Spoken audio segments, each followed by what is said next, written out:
Bab 261. Mengenakan baju zirah berapi-api, Huo Linfei tampak sangat luar biasa dengan aura kepahlawanan yang dipancarkannya. Dialah yang telah mengirimkan tantangan tertulis kepada Xiang Shaoyun tetapi menghilang setelah tantangan itu diterima.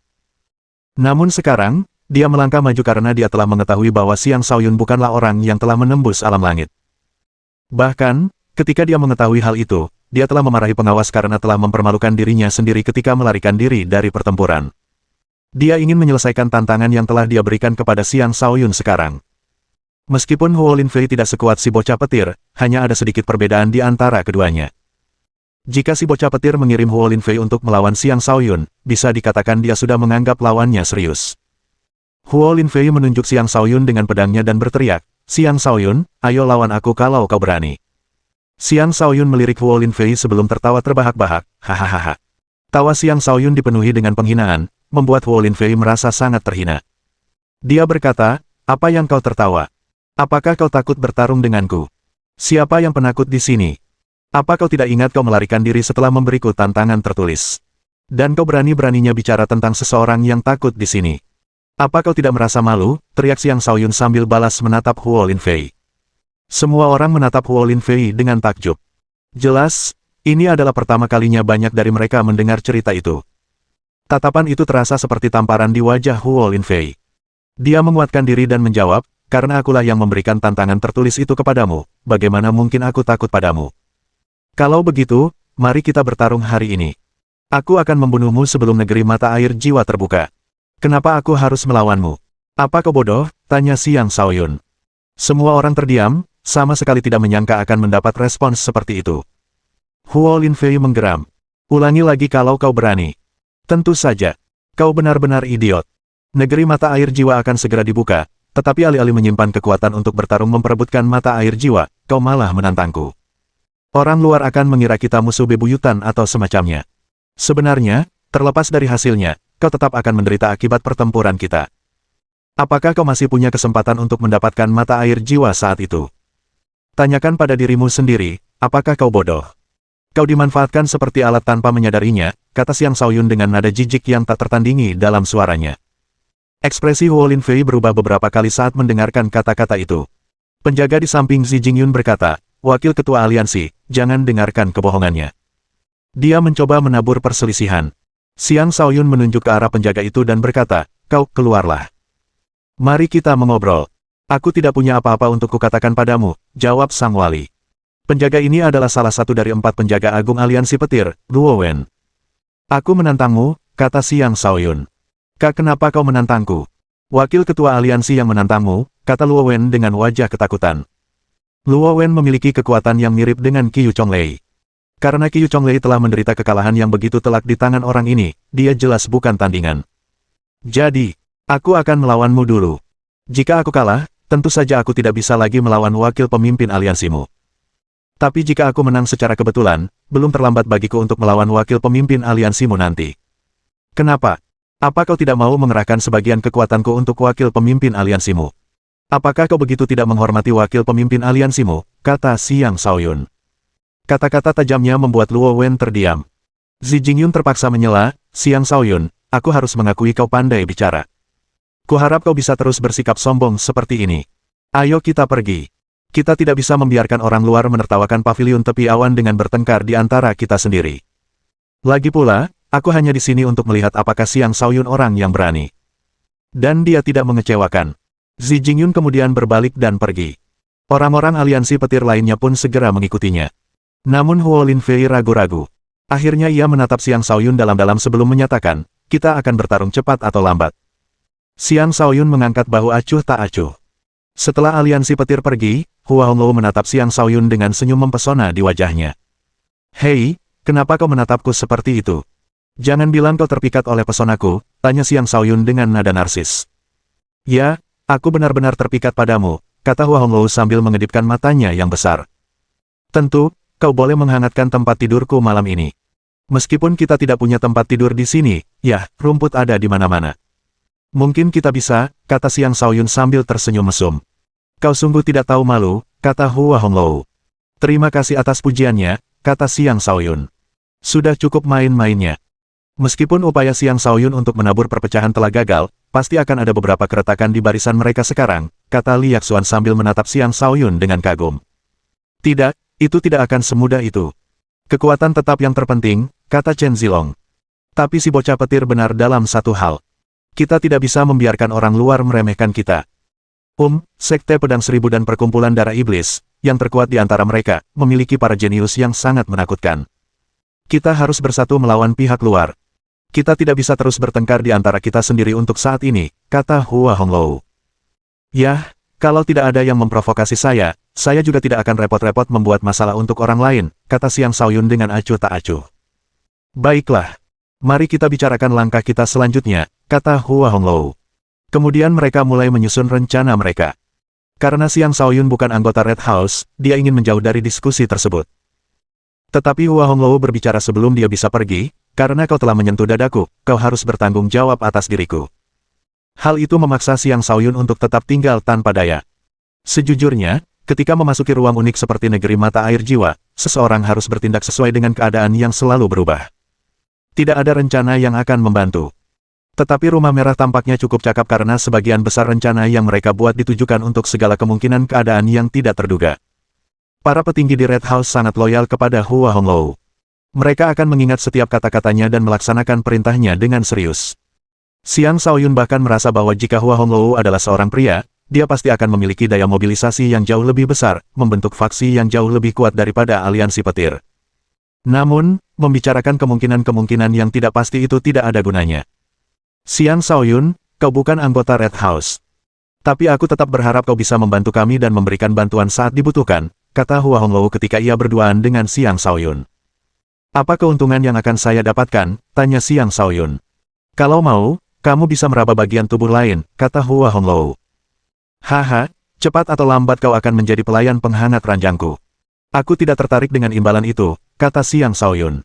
Jangan khawatir, aku akan membantu jika memungkinkan. Kau hanya perlu mencarikan beberapa orang untukku setelah itu. Siapa? Tanya Hua Honglou. Kalian akan tahu setelah bertanya pada Gong Qingyin, tapi itu harus menunggu sampai kita kembali ke pavilion, kata Xiang Shaoyun. Bab 262. Dalam sekejap mata, 3 hari berlalu. Lebih banyak organisasi telah tiba selama periode tersebut, termasuk Sekte Pedang Seribu, Perkumpulan Darah Iblis, Istana Es Hitam, dan Kuil Jalan Buddha. Sekte Pedang tak terhitung adalah yang paling sombong di antara semuanya. Duduk di atas kereta perang mereka tiba dengan cara yang sangat mencolok. Masing-masing dari mereka membawa pedang di punggung mereka, memancarkan aura yang menakutkan. Saat tiba, mereka bahkan menghunus pedang mereka dan mengirimkan banyak energi pedang ke langit untuk mengumumkan kedatangan mereka. Itu adalah pemandangan yang cukup spektakuler dan menakutkan. Sebenarnya, orang-orang di sana mengira Sekte Pedang Seribu berarti menyatakan perang terhadap semua orang yang hadir. Tetapi alih-alih menindaklanjuti dengan deklarasi perang, orang-orang Sekte Pedang Seribu hanya meneriakkan slogan mereka, Pedang Seribu kembali, siapa yang berani menimbulkan perselisihan.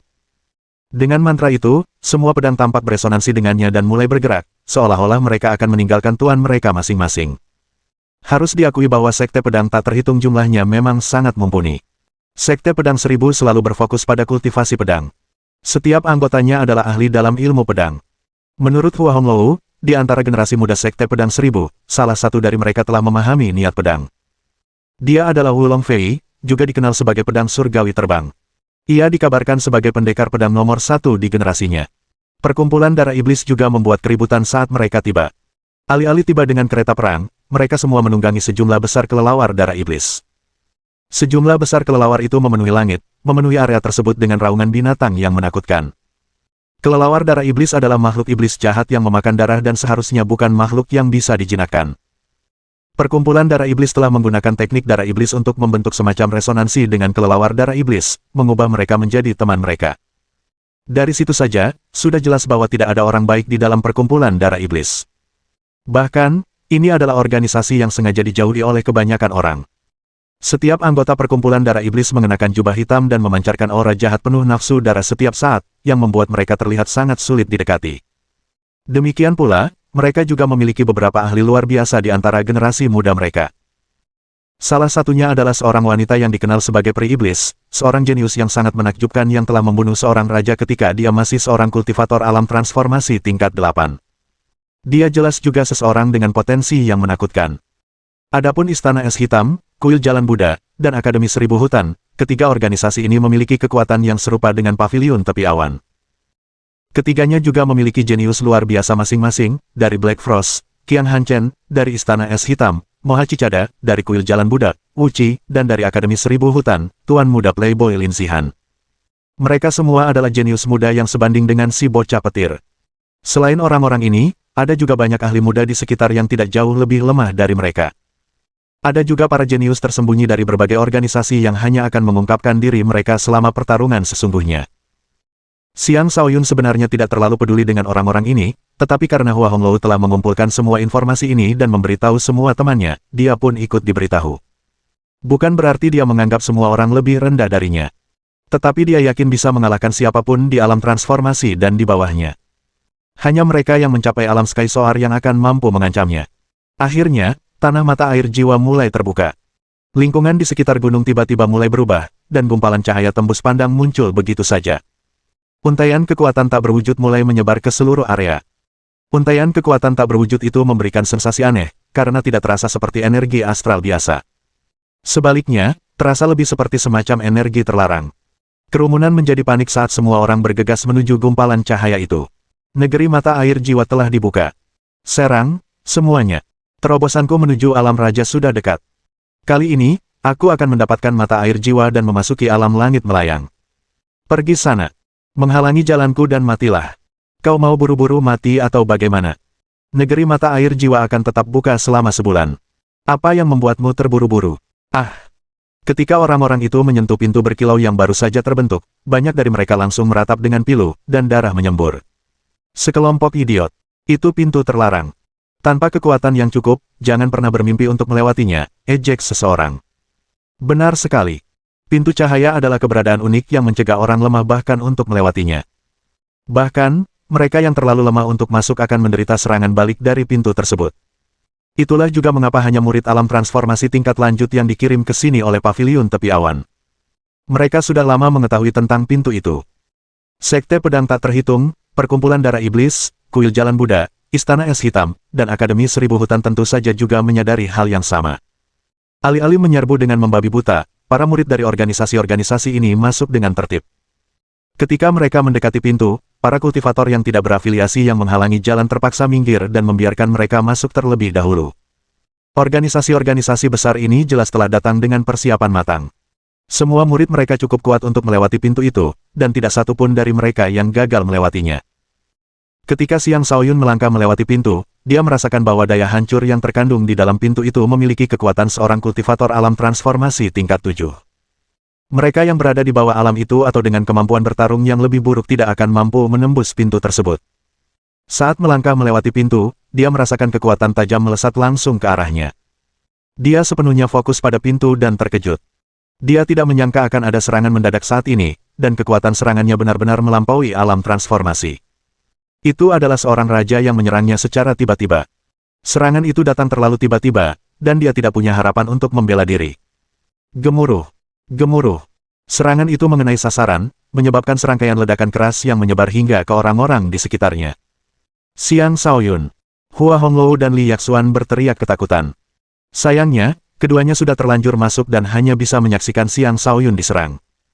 Bajingan mana yang sedang mencari kematian, teriak seorang tetua Paviliun Cloud Margin.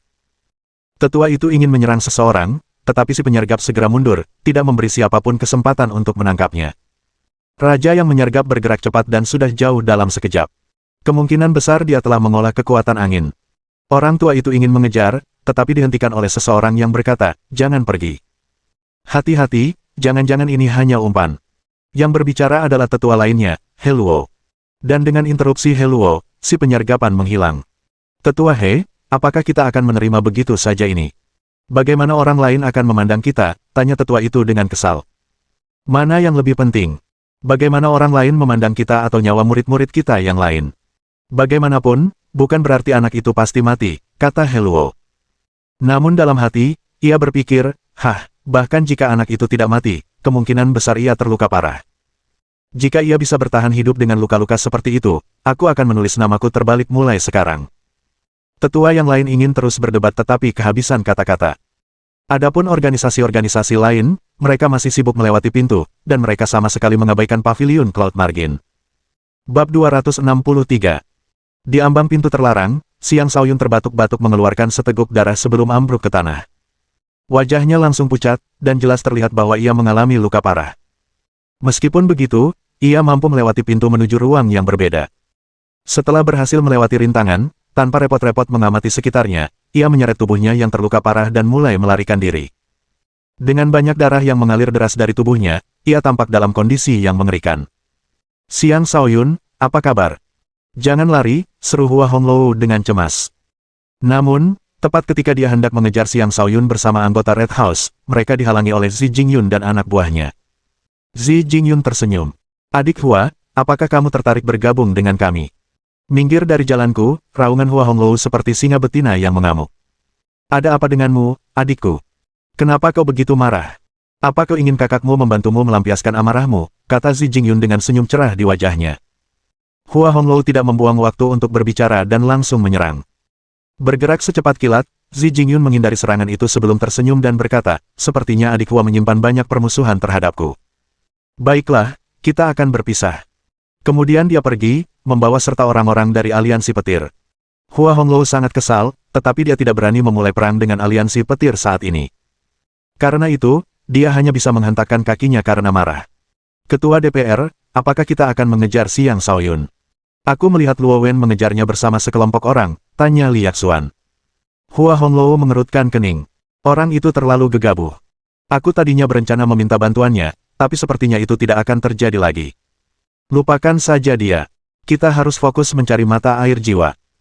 Hua Honglou layak menjadi seorang pemimpin, karena dia tidak akan mengubah rencananya hanya demi Xiang Shaoyun. Dia harus selalu memperhatikan gambaran yang lebih besar. Meskipun Li Yaxuan khawatir tentang Xiang Shaoyun, dia harus mematuhi perintah Hua Honglou.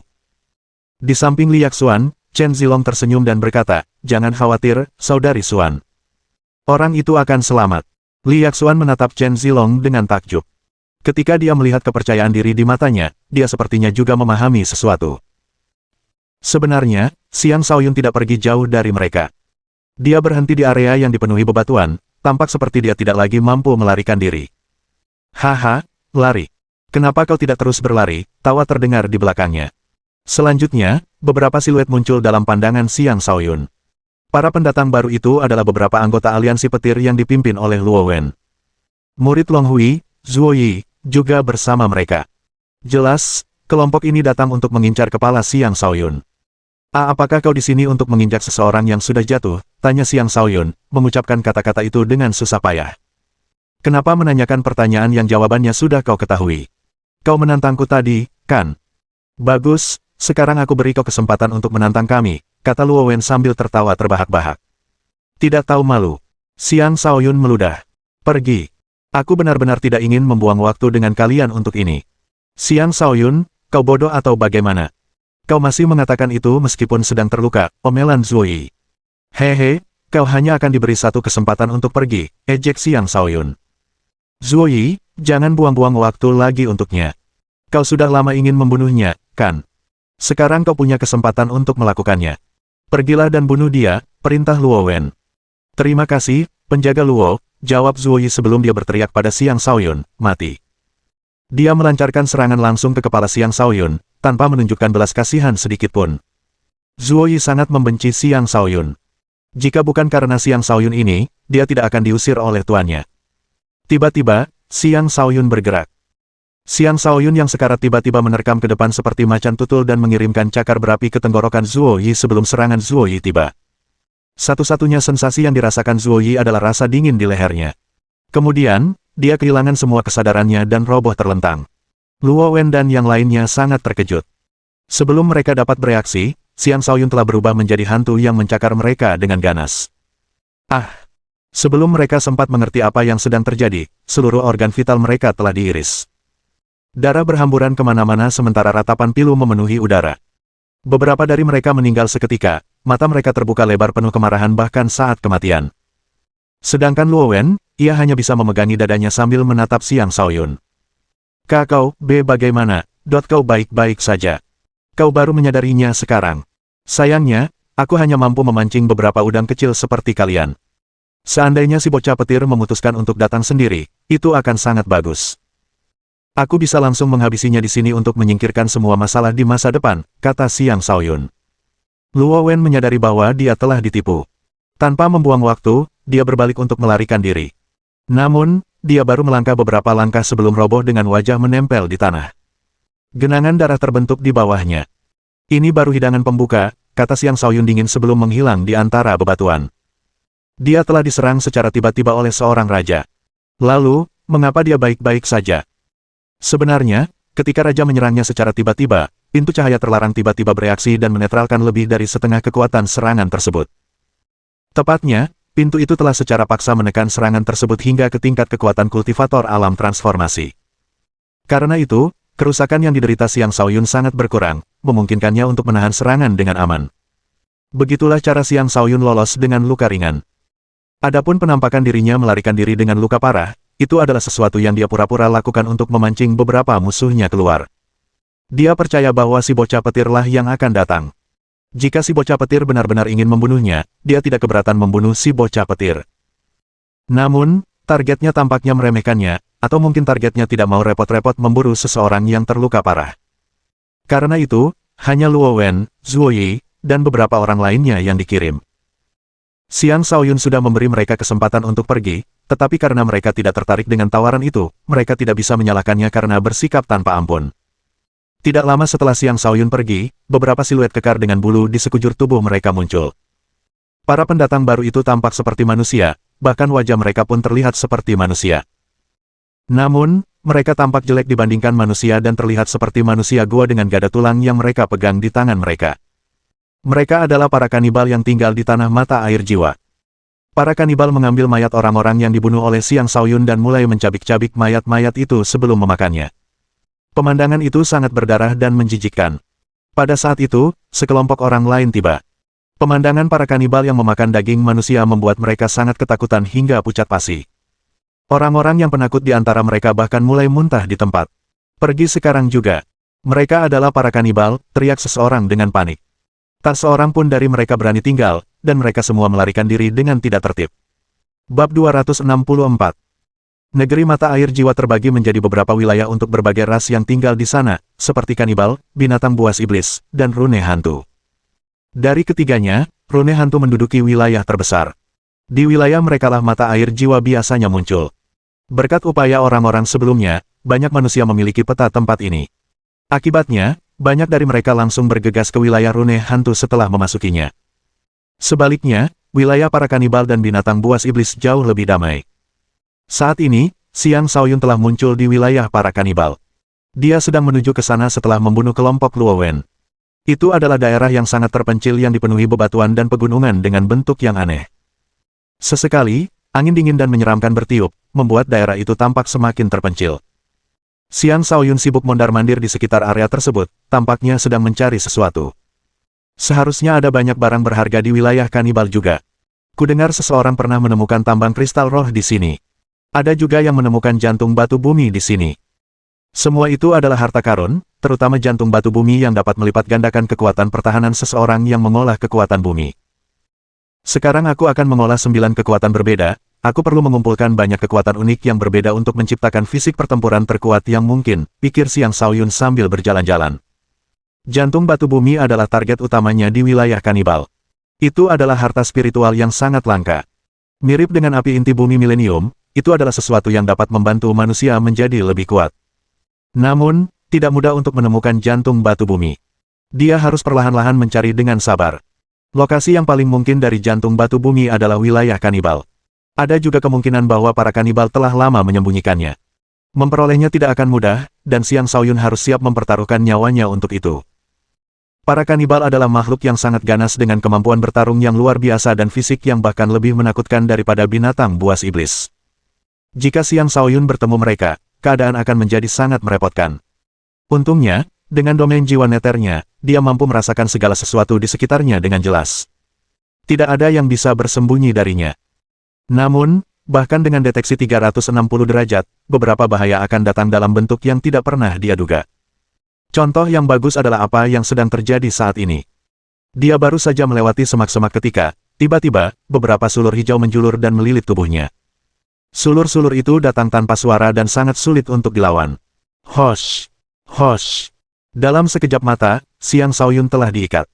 Duri-duri tumbuh dari sulur-sulur tanaman dan menusuk daging Xiang Shaoyun. Berdebar. Tiba-tiba, tubuh Xiang Shaoyun terbakar. Sulur-sulur itu langsung hangus terbakar sebelum sempat menimbulkan kerusakan berarti pada Xiang Shaoyun. Namun, tampaknya ada sulur-sulur yang tak ada habisnya karena sulur-sulur baru terus tumbuh ke arahnya. Tetapi sulur-sulur itu sama sekali tidak berdaya melawan Xiang Shaoyun, yang dilindungi oleh api Yun. Sulur-sulur hijau itu akhirnya menyadari hal itu dan mulai mundur. Berusaha melarikan diri. Jangan terburu-buru, ejek Xiang Shaoyun sambil mengejar sulur-sulur tanaman yang menjauh. Dia sudah menyadari bahwa itu sebenarnya adalah tanaman pemakan manusia, sejenis tumbuhan yang tumbuh dengan menjebak dan melahap darah berbagai makhluk hidup. Karena itu, tanaman pemakan manusia juga sangat bermanfaat untuk meningkatkan vitalitas seseorang. Bahkan, sebatang tanaman pemakan manusia setara dengan obat spiritual terbaik. Xiang Shaoyun tidak akan membiarkan harta karun seperti itu lolos darinya. Dengan domain jiwa neternya, dia mampu merasakan bahwa sulur-sulur itu berasal dari celah tertentu di tumpukan batu. Dia meninju tumpukan batu itu tanpa ragu-ragu. Kepalan tangan heliks emas. Energi kepalan tangan emasnya yang tajam melesat keluar. Bang! Dengan satu pukulan, bebatuan itu hancur berkeping-keping. Setelah tumpukan batu itu hancur, hampir 100 sulur tanaman muncul dan mencoba mengikat Xiang Shaoyun. Orang biasa pasti akan terbunuh oleh serangan ini. Namun, Xiang Shaoyun tidak takut pada tanaman merambat ini. Begitu tanaman merambat itu menyentuh tubuhnya langsung terbakar. Pandangannya tertuju ke tanah sebelum ia mengulurkan tangan ke arah akar tanaman merambat pemakan manusia itu. Segala upaya yang dilakukan tanaman pemakan manusia itu sia-sia, dan akhirnya dicabut oleh Xiang Shaoyun. Ia kemudian merobek sulur-sulurnya, hanya menyisakan akar-akar berwarna merah darah. Akar-akar inilah tempat bersemayamnya esensi dari tanaman pemakan manusia tersebut. Xiang Shaoyun tersenyum puas. Panen secepat ini setelah masuk. Lumayan. Kemudian ia mengamati sekelilingnya dan menemukan beberapa batang tanaman pemakan manusia lagi. Semuanya dipanen tanpa terkecuali. Pada saat itulah Xiang Shaoyun merasakan sekelompok kanibal muncul tidak jauh darinya. Dia tidak berencana untuk terlibat konflik dengan para kanibal, tetapi ketika dia merasakan bahwa kelompok kanibal itu tampaknya sedang terburu-buru menuju suatu tempat, dia menjadi penasaran dan mulai membuntuti mereka. Dia menjaga jarak yang cukup jauh dari mereka dan tidak khawatir mereka akan menemukannya. Sekitar 1 jam kemudian, dia mendapati bahwa mereka telah tiba di depan sebuah gunung yang dijaga oleh sejumlah besar kanibal. Para kanibal yang dia ikuti mulai berbicara dengan para kanibal yang menjaga tempat itu. Xiang Shaoyun tidak dapat memahami apa yang mereka bicarakan. Namun, dia tetap dapat menyimpulkan bahwa pasti ada harta karun di suatu tempat di gunung itu. Energi spiritual tempat ini jauh lebih kental daripada daerah lain. Mungkin ada tambang kristal spiritual di depan sana, pikir Xiang Shaoyun dengan penuh semangat. Kristal roh juga merupakan jenis mata uang. Dengan demikian, tidak akan ada yang mengeluh bahwa mereka memiliki terlalu banyak kristal roh. Xiang Shaoyun dengan lincah mendekati gunung sambil menyembunyikan keberadaannya. Dia berencana untuk mencari tahu apakah ada raja kanibal di sekitar sebelum bertindak. Sayangnya, begitu dia mendekat, dia terdeteksi. Mengaum, mengaum. Beberapa kanibal mulai meraung sebelum menyerbu ke arahnya. Indra yang sangat tajam, gumam Xiang Shaoyun dalam hati. Ia pikir ia telah menyembunyikan diri dengan baik, tetapi tetap saja ketahuan. Karena itu, ia memutuskan untuk tidak bersembunyi lagi dan mengambil inisiatif dengan menyerang lebih dulu. Tinju petir. Saat Xiang Shaoyun menyerang, dia tidak menunjukkan belas kasihan dan menghantam para kanibal di hadapannya tanpa ampun dengan pukulan mengamuknya. Para kanibal sudah siap bertarung, jadi mereka segera mengayunkan gada tulang mereka ke arah Xiang Shaoyun. Para kanibal mungkin kuat, tetapi mereka tidak sekuat Xiang Shaoyun. Tongkat tulang itu langsung terlempar, dan energi petir menyerbu tubuh mereka dan mendatangkan malapetaka dari dalam. Namun, tidak semuanya lemah. Seorang kanibal tertentu tiba-tiba memuntahkan gumpalan energi yang dikenal sebagai energi brutal ke arah Xiang Shaoyun. Bab 265. Yang disebut energi brutal itu adalah energi negatif yang terbentuk secara bawaan di dalam diri para kanibal. Saat seseorang diserang oleh energi ini, mereka akan mulai merasakan emosi negatif, kehilangan akal sehat, dan akhirnya mati karena ledakan tubuh setelah kehabisan energi mereka sendiri. Xiang Shaoyun menyadari semua itu dan tidak berniat membiarkan energi brutal itu mengganggu pikirannya. Karena itu, dia dengan cepat melangkah ke samping dan menusuk dengan jarinya. Jari penghancur bintang. Bang! Sebuah lubang berdarah terbuka di tubuh si kanibal, menyebabkan si kanibal meraung kesakitan. Raungan itu membuat para kanibal lain yang berada tidak jauh dari situ ketakutan. Mengaum, mengaum. Raungan bertubi-tubi terdengar saat para kanibal menyerbu ke arah Xiang Shaoyun. Ia tak lagi berani menahan diri dan dengan cepat mendekati kanibal yang terluka sebelum meninju jantung kanibal tersebut. Tinju itu menembus penghalang energinya dan menembus jantungnya. Xiang Shaoyun kemudian menarik tangannya kembali, tetapi ketika dia melakukannya, dia merasakan reaksi yang sangat kuat dari daging kanibal itu. Pertahanan dan dagingnya sungguh menakutkan. Untunglah kanibal ini tidak terlalu kuat. Kalau tidak, serangan balik ini saja sudah bisa menimbulkan masalah bagiku. Aku harus mulai berhati-hati, pikir Xiang Shaoyun. Lalu dia menatap para kanibal lain yang mendekatinya. Ketika dia melihat tatapan ganas di mata mereka, niat bertarungnya melonjak. Baiklah, aku akan menganggap ini sebagai tempat latihan. Kalian semua adalah rekan latihanku, kata Xiang Shaoyun sambil melangkah maju dengan aura ungu dan emas di sekelilingnya. Kehadiran naga dan harimaunya juga menyebar. Kanibal pertama yang tiba mengayunkan gada tulangnya ke arah Xiang Shaoyun. Gada itu dikelilingi oleh energi coklat pekat, yang menunjukkan bahwa itu bukanlah serangan lemah. Alih-alih menghunus senjatanya sendiri, Xiang Shaoyun memiringkan tubuhnya ke samping dan mengirimkan tinju petir ungu ke perut lawannya. Bang! Pukulan dahsyat itu membuat kanibal itu terlempar dan menabrak beberapa kanibal lainnya, menjatuhkan mereka semua akibat benturan. Seperti serigala ganas, Xiang Shaoyun menyerbu ke tengah-tengah para kanibal dan melayangkan pukulan kilat kemana-mana, menciptakan banyak ledakan dahsyat di area tersebut. Gemuruh! Gemuruh! Para kanibal itu sama sekali tidak berdaya melawan Xiang Shaoyun. Mereka hanyalah beberapa antek yang bertugas menjaga gunung, dan yang terkuat di antara mereka hanya berada di tahap keempat alam transformasi. Meskipun mereka memiliki pertahanan yang hebat, mereka tidak memiliki peluang di hadapan serangan mengamuk Xiang Shaoyun. Tak lama kemudian, semua kanibal dikalahkan. Pada saat itu, 5 kanibal yang kuat muncul. Mereka jauh lebih tegap daripada kanibal lainnya, dan mereka memiliki energi brutal yang sangat kuat di sekitar mereka yang tampaknya mampu menolak udara itu sendiri.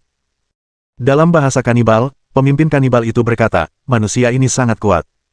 Xiong Lu, pergilah dan makan dia. Baik, bos. Aku akan memakan anak ini hidup-hidup, jawab Xiong Lu sebelum menyerang Xiang Shaoyun. Kanibal bernama Xiong Lu adalah kanibal alam transformasi tingkat 8. Dia memiliki tingkat kultivasi yang sama dengan Xiang Shaoyun, tetapi karena kanibal umumnya lebih kuat daripada manusia dengan tingkat kultivasi yang sama, Xiong Lu ini tidak menunjukkan rasa takut terhadap Xiang Shaoyun. Namun tentu saja, para kanibal memang tidak pernah takut mati. Melihat Xiong Lu menyerbu ke arahnya, Xiang Shaoyun dapat melihat bahwa setiap langkah yang diambil kanibal itu meninggalkan jejak kaki yang dalam di tanah. Dari situ, terlihat betapa kuatnya kanibal ini. Sebelum Xiong Lu mendekat, dia mengayunkan gada tulangnya ke kepala Xiang Shaoyun. Ada lapisan energi brutal yang mengelilingi gada tersebut, meningkatkan kekuatan serangan hingga setara dengan serangan kultivator alam transformasi tingkat 9. Itulah mengapa para kanibal begitu kuat, dan mereka yang tidak mampu melawan serangan mereka akan mati. Menghadapi serangan ini, Xiang Shaoyun masih tidak menggunakan senjatanya. Dia menggunakan gerakan kakinya yang lincah dan menghindari serangan itu sebelum melangkah maju dan mengirimkan cakar berapi ke arah kanibal tersebut. Mendering. Cakar itu menghantam penghalang energi si kanibal, menciptakan percikan api dan suara gerindra yang tajam terdengar. Sebuah retakan kecil tertinggal di penghalang energi, tetapi serangan itu gagal menimbulkan kerusakan yang signifikan pada si kanibal. Betapa mengerikannya pertahanan itu, gumam Xiang Shaoyun dalam hati. Serangan cakarnya bisa membunuh kultivator alam transformasi tingkat 9 sekalipun, namun kanibal ini mampu menangkisnya dengan mudah. Sungguh mengejutkan. Selama sesaat Xiang Shaoyun kehilangan kesadaran, Xiong Lu meraung dan mengayunkan gada tulangnya ke arah Xiang Shaoyun lagi. Xiang Shaoyun bereaksi cepat dan membungkuk sebelum mengayunkan kakinya ke arah Xiong Lu. Meskipun Xiong Lu memiliki kekuatan fisik yang hebat, kelincahannya jelas agak kurang dibandingkan. Dia tidak mampu bereaksi tepat waktu dan mulai jatuh ke tanah akibat ayunan kakinya.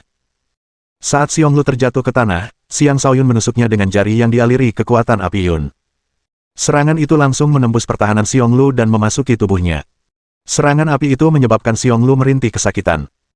Xiang Shaoyun tidak menyia-nyiakan kesempatan itu dan langsung menyerang dengan menginjak-injak tubuh Xiong Lu berulang kali. Xiong Lu benar-benar tak berdaya melawan serangan api tersebut, dan ditambah dengan injakan berulang dari Xiang Shaoyun, kemungkinan besar dia tidak akan selamat. Bajingan! Semuanya, berkumpul dan robek-robek dia, teriak pemimpin para kanibal. Nama pemimpinnya adalah Xiong Huo, dan dia adalah yang terkuat di antara para kanibal yang ada. Dia berada di puncak alam transformasi tahap ke-9 dan bertugas menjaga tempat ini. Karena itu, dia tidak akan membiarkan kecelakaan terjadi di bawah pengawasannya. Adapun mengapa Xiong Huo tidak menyerang, itu bukan karena dia ceroboh. Itu hanya karena dia tidak mau merendahkan dirinya untuk berurusan dengan manusia rendahan. 3 kanibal yang kekuatannya tidak lebih rendah dari alam transformasi tingkat 7 menyerang Xiang Shaoyun bersama-sama. Meskipun mereka agak berpikiran sederhana, bukan berarti mereka tidak menyadari betapa kuatnya Xiang Shaoyun. Karena itu, mereka tidak mendekatinya secara gegabah, melainkan menyerang dari jarak jauh. 3 gumpalan energi brutal melesat ke arah Xiang Shaoyun. Bahkan sebelum gumpalan energi brutal itu tiba, mereka sudah memancarkan rasa tidak nyaman yang ekstrim, menyebabkan seseorang mulai merasa gelisah. Mungkin karena Xiang Shaoyun telah menghirup udara yang tercemar energi brutal, atau mungkin karena alasan lain, tetapi suasana hatinya mulai memburuk. Matilah! Xiang Shaoyun akhirnya menghunus pedang petir ungunya dan mulai menebas dengan membabi buta. 2 energi yang berbeda bertemu dan meledak. Gelombang kejut menyebar keluar, mengubah semua batu di area tersebut menjadi bubuk. Sambil mengacungkan pedangnya, Xiang Shaoyun menyerbu para kanibal, menebas ke kiri dan ke kanan berulang kali, berbenturan dengan gada mereka. Dengan Xiang Shaoyun mengerahkan seluruh kemampuan bertarungnya dan pedang petir ungu sebagai senjata kelas raja, gada-gada tulang itu langsung terbelah. Pedang itu kemudian menebas tubuh ketiga kanibal tersebut, menyebabkan darah mereka berhamburan kemana-mana. Namun di tengah hujan darah, aura brutal memenuhi udara, menyebabkan mata Xiang Shaoyun memerah. Pada saat itulah Xiong Huo muncul tanpa suara di belakangnya sebelum mengayunkan gada tulang ke arahnya. Bab 266. Xiang Shaoyun sudah dalam suasana hati yang agak gelisah. Dengan energi brutal di udara, emosi negatifnya semakin meningkat. Terlepas dari kegelisahannya, domain jiwa neternya masih berfungsi dengan baik karena ia mampu mendeteksi penyergapan Xiong Huo saat itu juga. Dia berguling ke samping, nyaris menghindari gada tulang yang mendarat di tanah tepat di sampingnya. Energi brutal menyebar dari titik benturan dan menyapu Xiang Shaoyun.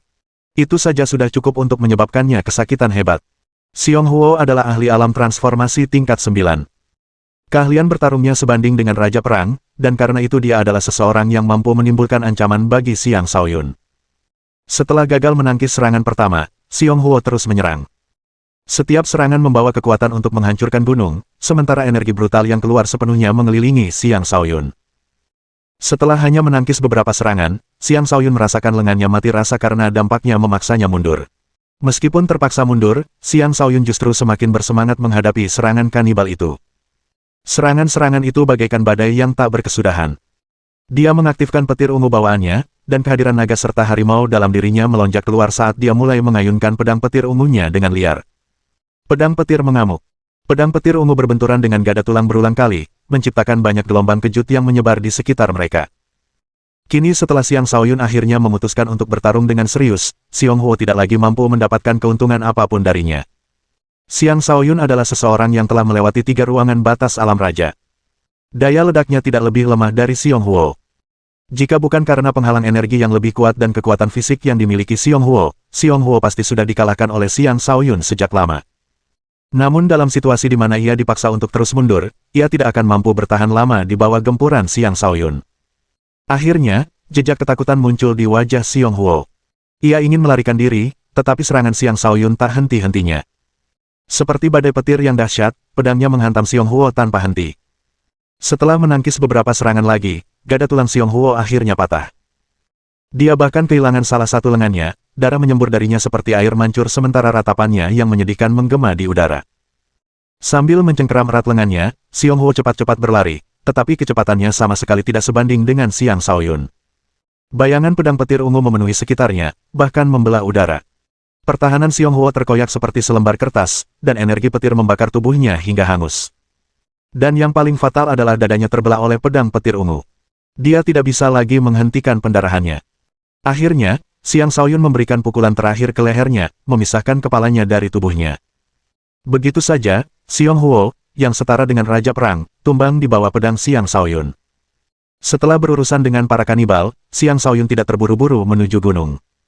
Sebaliknya, ia duduk di dekatnya untuk bermeditasi. Bukan karena ia telah menghabiskan banyak energi, tetapi ia perlu menenangkan pikirannya yang gelisah dan memaksa energi brutal keluar dari tubuhnya. Jika tidak, kondisi mentalnya atau bahkan pikirannya akan terpengaruh, yang akan merugikan kultivasinya di masa depan. Xiang Shaoyun menyebarkan metode kultivasinya, mencoba memaksa energi brutal yang menyerang itu keluar dari tubuhnya. Namun, ia menyadari bahwa hal itu tidak mudah dilakukan. Pada saat yang sama, ia memperhatikan bahwa energi brutal itu bahkan menuju ke kedalaman jiwanya. Apapun yang ia lakukan, ia tidak bisa menghentikannya. Tepat ketika ia mulai merasa cemas, sebuah kekuatan penyerapan yang kuat muncul dari ikat kepala jiwa naga neter, dan kekuatan itu melahap energi brutal tersebut hingga bersih. Setelah energi brutal itu benar-benar hilang, ia merasa jauh lebih baik, dan suasana hatinya menjadi jauh lebih tenang. Ia cukup terkejut dengan apa yang dilakukan ikat kepala itu karena ia tidak menyangka bahwa ikat kepala itu juga memiliki fungsi seperti itu. Sepertinya aku tidak perlu takut lagi dengan tipu daya para kanibal ini, kata Xiang Shaoyun lega. Kemudian dia mulai berjalan menuju gunung. Gunung itu agak rendah, dan ketika dia mendekat, dia dapat melihat sekeliling gunung dengan jelas. Dia juga menemukan ada sebuah gua di kaki gunung. Seseorang mungkin telah menggali gua itu, dan gua itu juga tempat para kanibal berjaga sebelumnya. Dengan menggunakan domain jiwa neternya, Xiang Shaoyun memastikan bahwa gua itu kosong sebelum masuk. Setelah masuk, dia melihat tumpukan kristal spiritual di satu sisi. Kegembiraan menyelimuti wajahnya saat dia berseru, ini memang tambang kristal spiritual. Ketika dia mengambil sepotong kristal roh secara acak dan mendapati bahwa itu adalah kristal roh kelas menengah, kegembiraannya bertambah. Tanpa ragu-ragu, dia menyimpan tumpukan kristal roh itu. Kemudian dia menggali di tempat acak di dinding dan menemukan lebih banyak kristal roh. Tambang kristal spiritual ini mungkin cukup besar. Aku akan membutuhkan banyak usaha jika ingin menggali semuanya, gumam Xiang Shaoyun yang mulai ragu-ragu. Pada saat itulah dia merasakan sekelompok kanibal lain bergegas mendekat. Tanpa berpikir panjang, dia meninggalkan gua.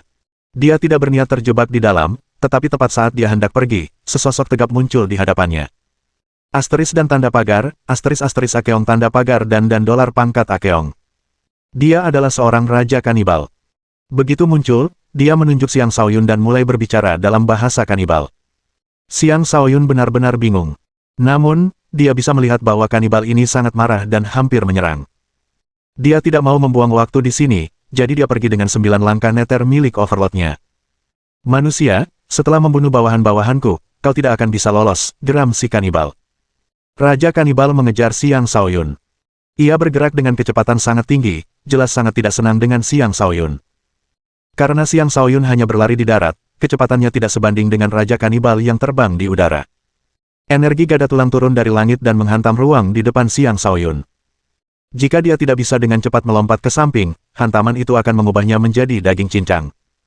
Ketika Raja kanibal itu melihat serangan tinjunya meleset, dia mengayunkan gadanya beberapa kali lagi. Xiang Shaoyun terus berguling-guling dan nyaris berhasil menghindari serangan-serangan itu.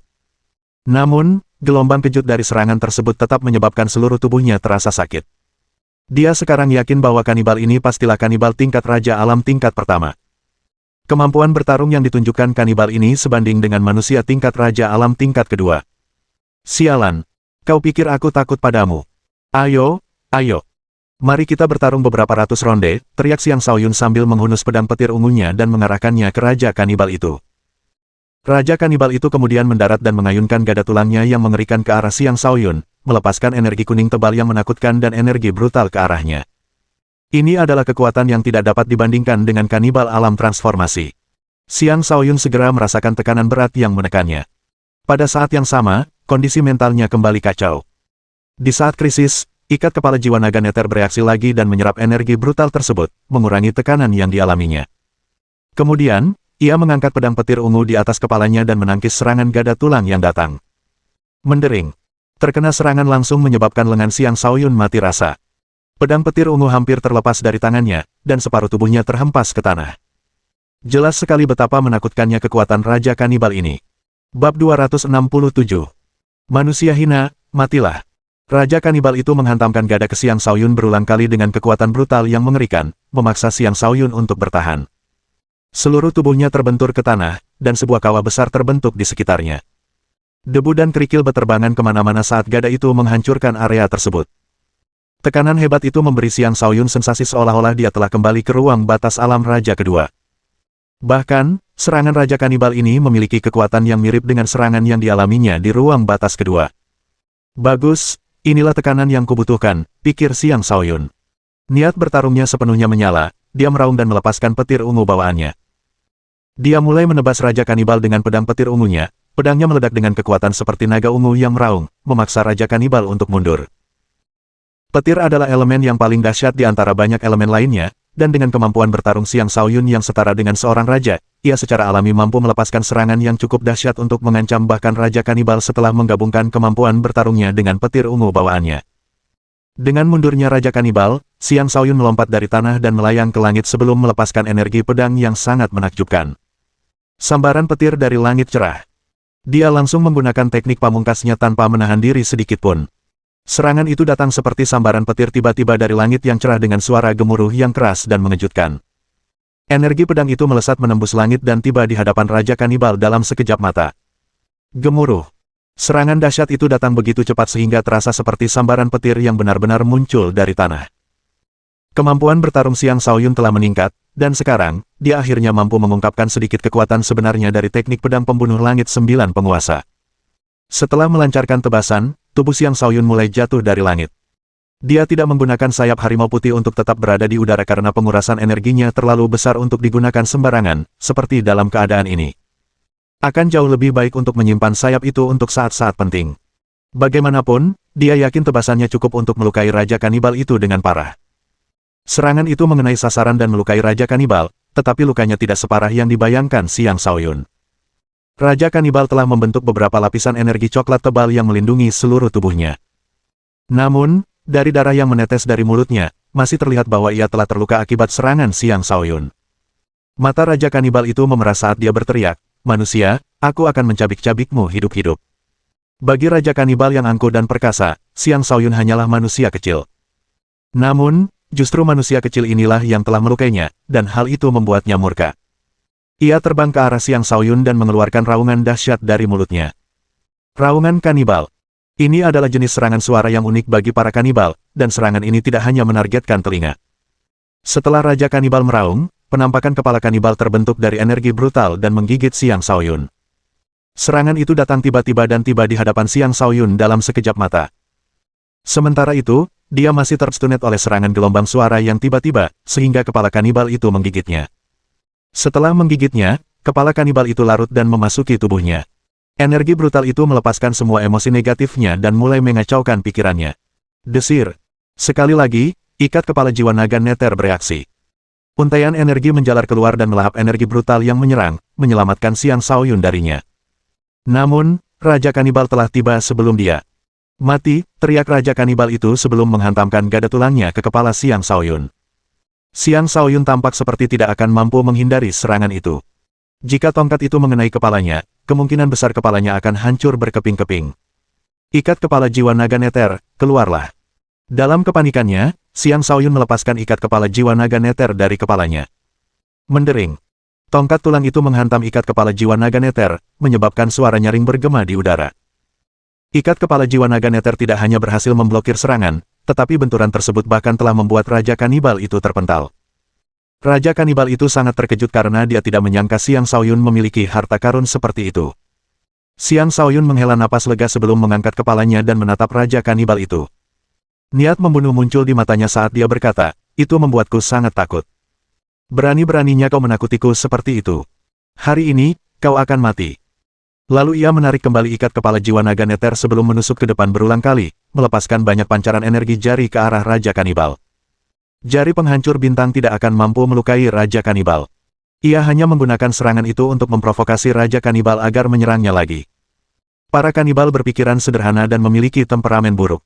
Karena itu, ketika Raja Kanibal merasakan provokasi Xiang Shaoyun, dia menyerang lagi. Kali ini, dia mengalihkan targetnya ke tubuh Xiang Shaoyun. "Inilah yang kutunggu-tunggu," kata Xiang Shaoyun sambil mendengus dingin. Sekali lagi, dia mengaktifkan petir ungu bawaannya. Pada saat yang sama, dia meningkatkan konsentrasinya hingga puncak dan memasuki keadaan unik di mana dia tampak menyatu dengan pedang petir ungu. Akhirnya, dia mengayunkan pedangnya, melepaskan sambaran petir ungu. Itu masih tebasan petir dari langit cerah yang sama, tetapi kali ini, juga didukung oleh niat pedangnya. Speed. Serangan Raja Kanibal itu hancur berkeping-keping di hadapan tebasan Xiang Shaoyun. Pada saat yang sama, luka berdarah muncul di perutnya. Darah menyembur tanpa henti bahkan ketika energi petir terus mengamuk di tubuhnya. Didera rasa sakit yang hebat, dia meraung sebelum terbang pergi. "Melarikan diri. Kau tidak akan bisa melarikan diri," kata Xiang Shaoyun dengan seringai. Sayap harimau putih terbentang dari punggungnya. Dengan kepakan sayap, energi emas ganas menyebar dan menciptakan awan debu di sekitarnya. Seketika itu juga, Xiang Shaoyun melesat ke arah Raja Kanibal.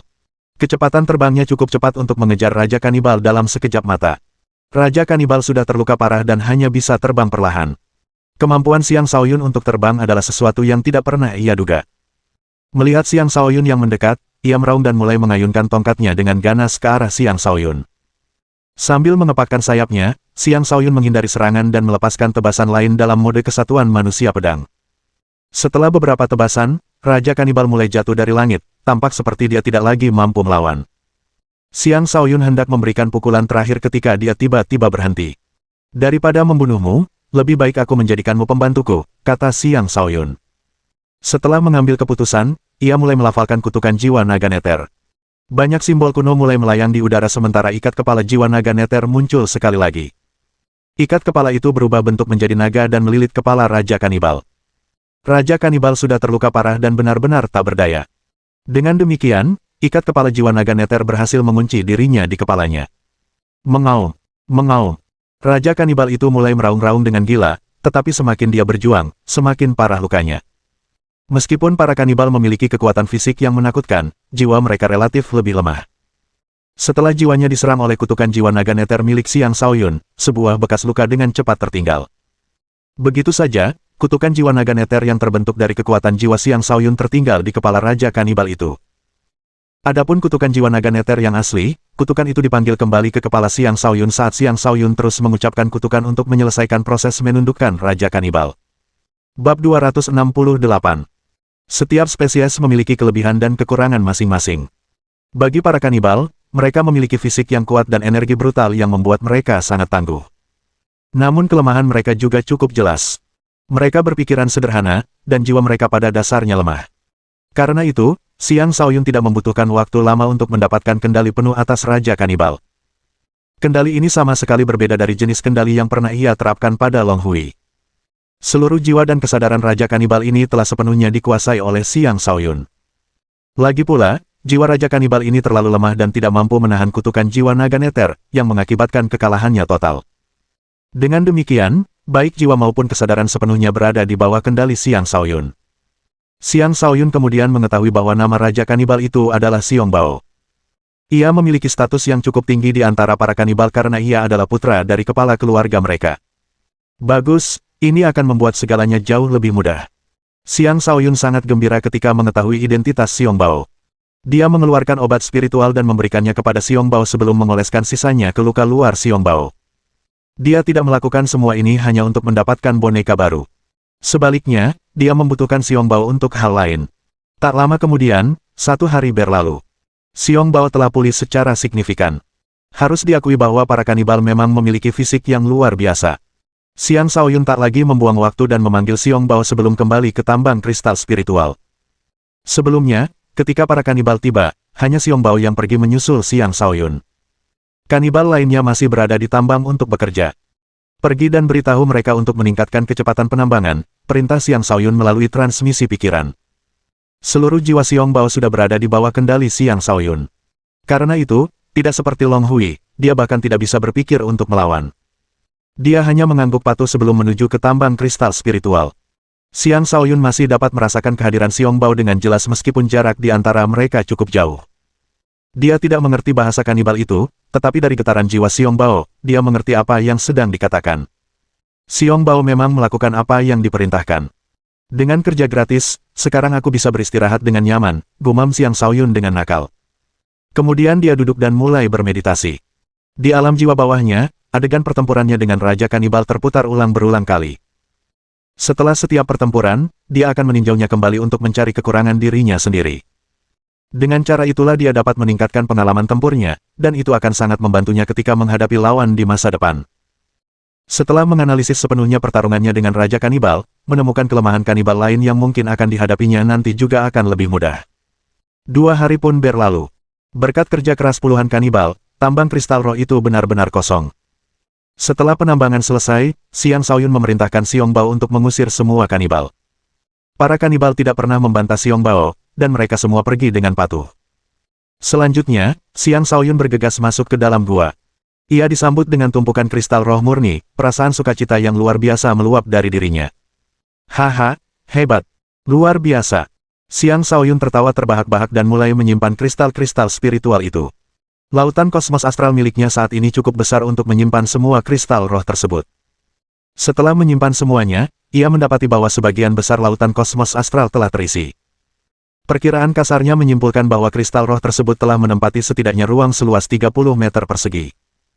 Dengan ukuran rata-rata kristal spiritual, sekitar 500 kristal spiritual akan menempati ruang seluas 1 meter persegi. Dengan luas 30 meter persegi, setelah memperhitungkan ketinggiannya juga, dia sekarang memiliki sekitar 150.000 kristal spiritual tingkat menengah. Itu adalah jumlah kekayaan yang sangat besar, lebih dari yang dimiliki organisasi biasa. Raja manapun akan menjadi gila jika menemukan kekayaan seperti itu, dan bahkan kaisar pun akan menginginkan hal seperti ini. Lagi pula, tambang kristal spiritual sangatlah langka. Sebagian besar sudah dikuasai oleh organisasi-organisasi besar. Tidak akan mudah bagi orang lain untuk mendapatkannya. Xiang Shaoyun baru saja memasuki negeri mata air jiwa, dan dia sudah mendapatkan hasil panen seperti itu. Harus diakui bahwa dia benar-benar orang yang sangat beruntung. Dengan begitu banyak kristal spiritual, aku bisa melakukan lebih banyak hal di masa depan, pikir Xiang Shaoyun. Xiang Shaoyun kemudian menyuruh Xiong Bao untuk membawanya ke sarang para kanibal. Mengapa? Karena dia sekarang yakin bahwa jantung batu bumi disimpan di tempat yang penting bagi para kanibal. Di sana, jantung itu diletakkan di atas altar, diperlakukan sebagai harta paling berharga para kanibal. Tidak akan mudah bagi Xiang Shaoyun untuk mendapatkan jantung batu bumi tersebut. Ada banyak raja di antara para kanibal. Terlebih lagi, jantung batu bumi itu disimpan di kuil leluhur mereka. Dengan identitas Xiong Bao, dia bisa mendapatkannya untukku. Tapi ada raja kanibal yang lebih kuat yang menjaga kuil itu. Xiong Bao tidak akan bisa mengambilnya dengan mudah. Aku harus memikirkan sesuatu, pikir Xiang Shaoyun. Setelah keduanya melakukan perjalanan selama sekitar setengah hari, mereka tiba di dekat sarang para kanibal. Ia dapat merasakan sejumlah besar kanibal bergerak di mana-mana. Sesekali, beberapa kanibal terlihat kembali dengan mayat manusia dan binatang buas iblis, yang akan mereka jadikan makanan. Seandainya bukan karena kemampuan Xiang Shaoyun untuk mendeteksi para kanibal jauh sebelum mereka mendekatinya, dia pasti sudah menemukan mereka sekarang. Saat hendak mencari tempat untuk bersembunyi, ia merasakan pertempuran terjadi tidak jauh dari situ. Setelah ragu sejenak, ia membawa Xiong Bao ke arah suara pertempuran itu. Tak lama kemudian, ia melihat seorang manusia bertarung melawan sekelompok kanibal sendirian. Ketika Xiang Shaoyun memfokuskan pandangannya, dia menyadari bahwa manusia itu sebenarnya adalah Liang Zuangmin dari Paviliun Awan. Liang Zuangmin dulunya adalah seorang jenius super dari Paviliun Awan, dan dia adalah pemilik sebelumnya dari kediaman kelas 1 Xiang Shaoyun. Namun setelah terjebak di alam transformasi selama 7 tahun, dia diusir dari kediaman kelas 1 oleh para petinggi yang kecewa. Dia juga merupakan ketua perkumpulan dari perkumpulan bebas. Saat ia bertarung, energi berwarna coklat berputar-putar di sekitar tubuhnya. Dengan kehebatan yang ditunjukkannya, ia jelas-jelas seorang raja perang. Saat ini, ia juga melawan para kanibal dengan kekuatan fisiknya. Seperti binatang buas yang mengamuk, ia melawan para kanibal secara langsung dan membunuh mereka satu persatu. Betapa kuatnya, seru Xiang Shaoyun dalam hati ketika merasakan betapa dahsyatnya kekuatan Liang Zuangmin. Liang Zuangmin tidak hanya kuat dalam hal kemampuan bertarung. Dia juga memiliki pertahanan yang kuat, layaknya benteng yang tak tertembus. Tidak peduli berapa banyak gada tulang yang menghantamnya, pertahanannya tetap kokoh. Itulah mengapa Xiang Shaoyun sangat terkejut. Dia menyaksikan dalam diam saat Liang Zuangmin membunuh sekitar selusin kanibal tanpa berkeringat sedikit pun. Tetapi karena tempat ini dekat dengan sarang para kanibal, pertempuran itu telah menarik perhatian seorang raja kanibal. Raja kanibal itu langsung berkonfrontasi dengan Liang Zuangmin begitu tiba. Pertempuran sengit pun meletus, dan bahkan saat menghadapi raja kanibal, Liang Zuangmin masih mampu bertahan, menunjukkan kekuatan dan keberaniannya. Namun, Liang Zuangmin tidak berniat memperpanjang pertarungan. Karena itu, ia bertarung sambil mundur, mencoba meninggalkan tempat ini. Tetapi raja kanibal terus maju. Lebih buruk lagi, raja kanibal kedua juga telah tiba. Kedua kanibal itu bekerja sama dan mengepung Liang Zuangmin. Liang Zuangmin seketika terjerumus ke dalam krisis. Bab 269. Dua raja kanibal telah tiba, salah satunya adalah raja tingkat 2. Bahkan saat menghadapi dua raja kanibal, Liang Zuangmin masih mampu melindungi dirinya sendiri, tetapi kecepatannya membuatnya sangat sulit untuk benar-benar melarikan diri dari mereka. Kau benar-benar berpikir kau bisa memakanku? Liang Zuangmin mencibir dan meledak dengan kekuatan. Tubuhnya tiba-tiba membesar, otot-ototnya menjadi lebih eksplosif. Dengan sepasang kapaknya, dia mulai melepaskan energi kapak yang dahsyat ke arah kedua Raja Kanibal itu, memaksa mereka untuk mengurangi agresivitas serangan mereka. Bahkan ketika menghadapi kerugian, para kanibal tidak akan pernah melarikan diri. Mereka terus mengepung Liang Zuangmin, berusaha menjatuhkannya. Adapun Liang Zuangmin, semakin lama pertempuran berlangsung, semakin gagah berani dia tampak. Teknik kapaknya sangat luar biasa, memungkinkannya untuk bertahan melawan dua Raja Kanibal sekaligus. Seandainya bukan karena keunggulan yang dimiliki kedua Raja Kanibal itu berkat kemampuan terbang mereka, Liang Zuangmin pasti sudah membunuh mereka sekarang. Namun, Liang Zuangmin bukannya benar-benar tak berdaya melawan mereka. Tiba-tiba ia membuka celah dan jatuh ke tanah, menyebabkan salah satu Raja Kanibal itu menukik ke bawah mencoba menghabisinya. Tiba-tiba, Liang Zuangmin mengayunkan kedua kapaknya ke arah Raja Kanibal yang datang. Raja Kanibal itu mencoba menangkis serangan tersebut, tetapi ia gagal menahan kekuatan dahsyat kapak-kapak itu. Akibatnya, dua luka mengerikan terukir di dadanya. Liang Zuangmin berhasil menjalankan rencananya dengan sukses, tetapi Raja Kanibal itu menyerangnya dengan serangan terakhirnya. Sang kanibal meraung sebelum kematiannya, mengirimkan gelombang energi brutal yang menyerang tubuh Liang Zuangmin dan mulai merusak pikirannya. Selain itu, Raja Kanibal lainnya juga kembali menyerang Liang Zuangmin, menghancurkan penghalang energinya untuk menghabisinya. Liang Zuangmin memiliki tekad yang luar biasa. Bahkan saat melawan invasi energi brutal, dia tetap menghadapi Raja Kanibal lainnya dengan gigih. Sayangnya, dengan kondisi yang dialaminya, prospeknya untuk bertahan hidup cukup rendah. Sialan! Apakah aku ditakdirkan untuk mati di sini? Teriak Liang Zuangmin dengan marah. Tongkat tulang milik Raja Kanibal itu menghantamnya, membuatnya terlempar ke arah tumpukan batu sambil batuk darah tanpa henti. Raja Kanibal itu meraung sebelum menyerang Liang Zuangmin lagi. Dia berencana untuk mencabik-cabik Liang Zuangmin hidup-hidup. Di saat krisis ini, sebuah siluet muncul entah dari mana. Energi pedang melesat di udara langsung menuju Raja Kanibal itu. Sebagai balasan, Raja Kanibal itu mengelilingi tubuhnya dengan penghalang yang terbentuk dari beberapa lapisan energi brutal. Sayangnya, tebasan itu memiliki kekuatan luar biasa dan mampu langsung menembus penghalang sebelum mendarat tepat di punggung Raja Kanibal. Disertai ratapan, Raja Kanibal itu berguling ke samping. Mati! Pendatang baru itu tak lain adalah Xiang Shaoyun. Dengan raungan, dia terus mengayunkan pedangnya, melancarkan serangan niat pedang yang kuat ke arah Raja Kanibal. Di negeri mata air jiwa ini, Xiang Shaoyun entah mengapa tidak dapat meminjam kekuatan petir alami. Namun, petir ungu bawaan dalam dirinya sudah cukup untuk menghadapi kanibal tingkat Raja Alam kedua ini. Setelah serangan pertama yang berhasil, ia terus menyerang dengan gelombang serangan tanpa henti, tidak memberi Raja Kanibal itu kesempatan untuk beristirahat. Meskipun Raja Kanibal itu telah terkena tebasan pertama, bukan berarti dia benar-benar tak berdaya sekarang. Sebaliknya, dia menjadi lebih ganas setelah mengalami luka tersebut. Dia meraung dengan marah, mengirimkan gelombang energi brutal yang lebih kuat yang menyelimuti tubuh Xiang Shaoyun. Xiang Shaoyun sama sekali mengabaikan energi brutal itu dan mendorong kekuatan niat pedangnya hingga puncaknya. Dikombinasikan dengan tebasan petir dari langit cerah, bahkan menghadapi Raja Kanibal ini secara langsung pun menjadi mungkin baginya. Keduanya berbenturan berulang kali, dan akhirnya, Raja Kanibal yang terluka itu terpaksa mundur. Dia terbang ke langit dalam upayanya untuk menghindari serangan Xiang Shaoyun. Tepat pada saat itu, Xiong Bao turun dari langit. Ketika Raja Kanibal melihat Xiong Bao, dia segera berteriak meminta bantuan. Xiong Bao merespons dan dengan cepat terbang menuju Raja Kanibal, lalu tiba-tiba menyerang, menghancurkan kepala Raja Kanibal hingga berkeping-keping. Bahkan saat kematiannya, Raja Kanibal tingkat 2 itu masih tidak tahu apa yang telah terjadi. Setelah membunuh Raja Kanibal, Xiong Bao menghilang lagi. Xiang Shaoyun tidak berniat untuk sepenuhnya mengungkapkan kartu andalannya ini. Adapun Raja Kanibal lainnya yang hampir mati karena serangan Liang Zuangmin, ia dihabisi oleh Xiang Shaoyun. Setelah menghadapi kedua Raja Kanibal, Xiang Shaoyun menghampiri Liang Zuangmin yang terluka parah. Liang Zuangmin berusaha sekuat tenaga untuk mengendalikan kondisi mentalnya, tetapi sia-sia. Seluruh pikirannya dibanjiri oleh pengaruh energi brutal. Saat Xiang Shaoyun mendekat, Liang Zuangmin mulai meraung dan menyeret tubuhnya yang terluka parah ke depan, mencoba menyerang Xiang Shaoyun. Namun karena luka-luka yang dideritanya, kemampuan bertarungnya menurun drastis. Diamlah, kata Xiang Shaoyun sambil mencengkeram lengan Liang Zuangmin sebelum mengaktifkan ikat kepala jiwa naga neter untuk menarik semua energi brutal dari Liang Zuangmin. Ikat kepala jiwa naga neter tidak mengecewakan, karena masih mampu menyerap energi brutal yang tidak ada di tubuh Xiang Shaoyun.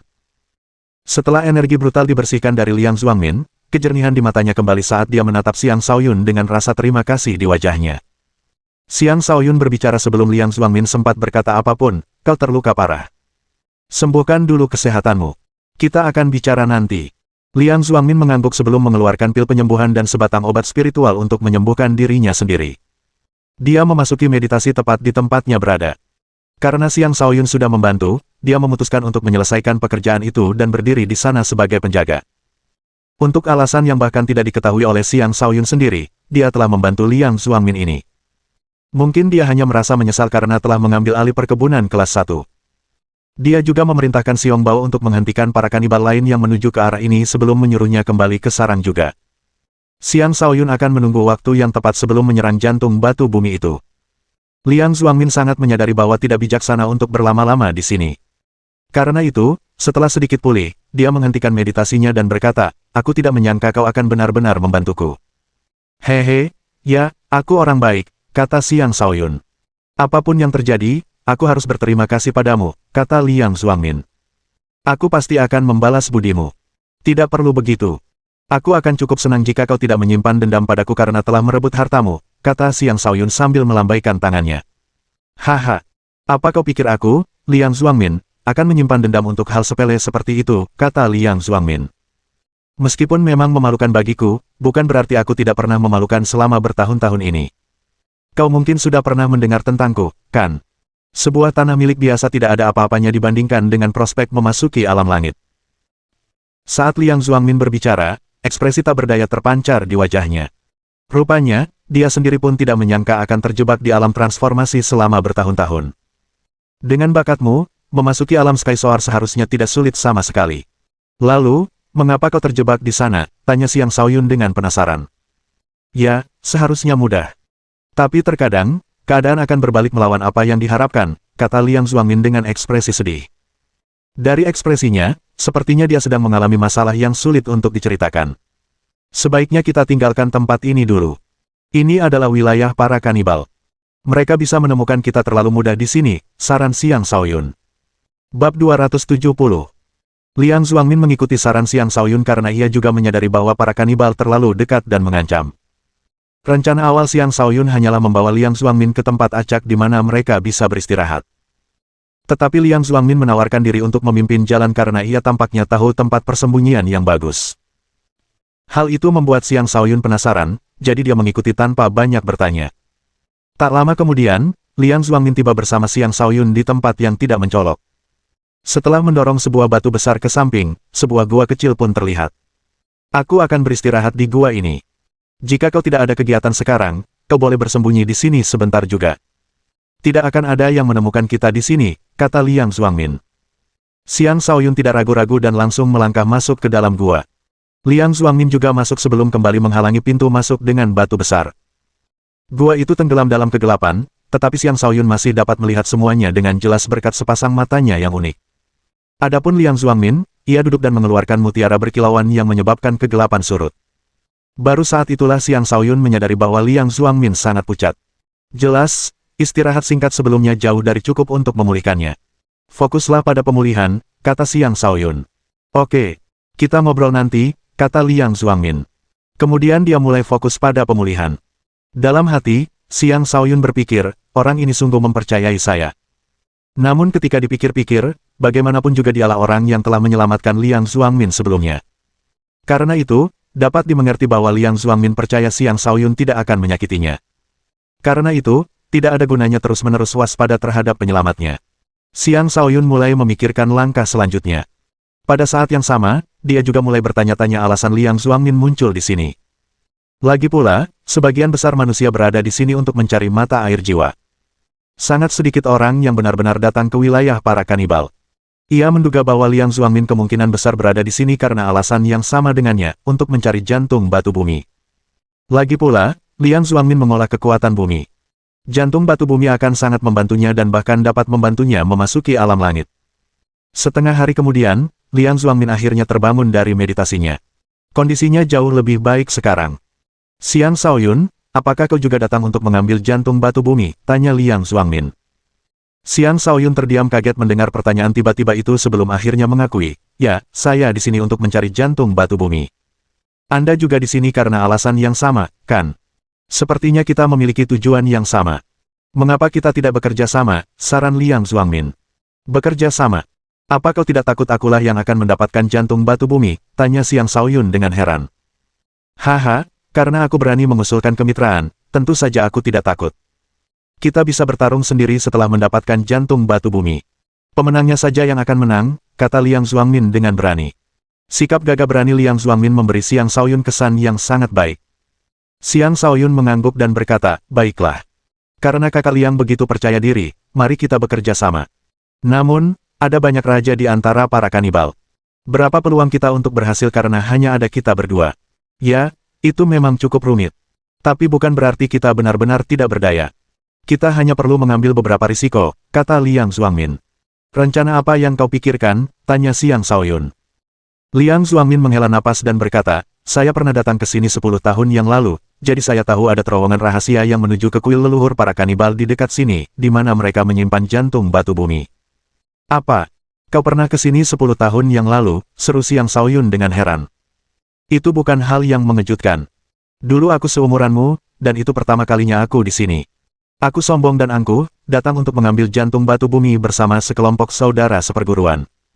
Namun, hampir semua dari kami mati. Aku hanya selamat karena secara kebetulan menemukan terowongan rahasia, kata Liang Zuangmin dengan ekspresi melankolis. Tadi, aku mencoba masuk ke terowongan lagi ketika aku menyadari bahwa terowongan itu sudah disegel oleh para kanibal. Kalau tidak, mereka tidak akan bisa mendeteksiku sama sekali.